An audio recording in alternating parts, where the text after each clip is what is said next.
Have you ever thought about what happens when two atoms meet, at the most fundamental level? Well, it's not always a peaceful greeting. It's more like a fight, a tiny, constant tug of war for their electrons. And this little battle is happening everywhere, all the time, shaping literally everything around us. So you gotta ask, right? In this constant battle, who wins? And what even determines the champion in the first place? That's exactly what we're gonna get into. The answer, it turns out, lies in one single, incredibly powerful property that every atom has. Okay, so let's dive right in. If we're gonna understand this atomic tug-of-war, we have to start with the name of the game itself, and that name is electronegativity. So what is it, really? Well, simply put, electronegativity is just a measure of an atom's pulling power. It's how badly an atom wants to grab the electrons it's supposed to be sharing with another atom. The higher its electronegativity, the stronger its pull. It's that simple. And of course, scientists need a way to measure this. To quantify this pulling power, we use something called the Pauling scale. It's a nice, clean scale that usually runs from a low of around 0.7 all the way up to a perfect 4. It gives us a hard number we can use to compare any two atoms and predict who's going to win the fight. And this slide right here shows you the two extremes of that scale. On one side, you have fluorine, the undisputed heavyweight champion of electron pulling, with a perfect score of 4.0. Then, on the other end of the ring, you've got francium sitting at just 0.7. It barely even tries. Every other element falls somewhere between these two. So, does this mean you have to memorize the giant chart of numbers for every element? Well, luckily, no. The really cool part is that this property isn't random at all. It follows these beautiful predictable patterns, or trends, right across the periodic table. And this is what I'm talking about.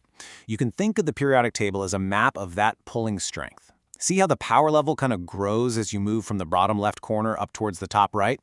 It's this clear, predictable landscape of power. So let's boil that whole map down into two super simple rules of the game. First, as you move left to right across a row, that's a period, the electronegativity goes up. And second, as you move top to bottom down a column, that's a group, it goes down. That's it. But of course, the big question is why? I mean, what's actually going on inside the atom that makes these trends so perfect and predictable? What's the secret sauce? Well, it really comes down to a couple of key things. As you go across a period, the nucleus gets more positive, right? More protons, so it pulls those bonding electrons in tighter. But as you go down a group, you're adding whole new layers of electrons. This makes the atom bigger, and this is the crucial part. Those inner electron shells start to shield the outer ones from the nucleus's pull, which weakens the grip. Okay, theory is great, but let's see this in action. Let's make it concrete by just focusing on one row of the periodic table, period 3. We'll start with sodium and just watch what happens as we move across. And here are the raw numbers. You can see it for yourself. We start over on the left with sodium, pretty weak at 0.93. Then, as we move across one element at a time, just watch that number climb. It goes up and up and up until we hit chlorine, which is a real powerhouse at 3.16. The trend is just perfect. And if that table didn't convince you, this bar chart basically screams the trend at you. You can literally see the step up in power. From the weak pull of sodium to the mid-level strength of silicon, all the way to the seriously strong pull of chlorine on the right. All right, so we know what electronegativity is, and we know how to predict it. But so what? What actually happens when these atoms meet? What's the final outcome of the tug-of-war? Because this is where the magic really happens. So here's the most important point of this whole thing. It's not actually the raw strength of any one atom that matters most. It's the difference in strength between the two atoms that are bonding.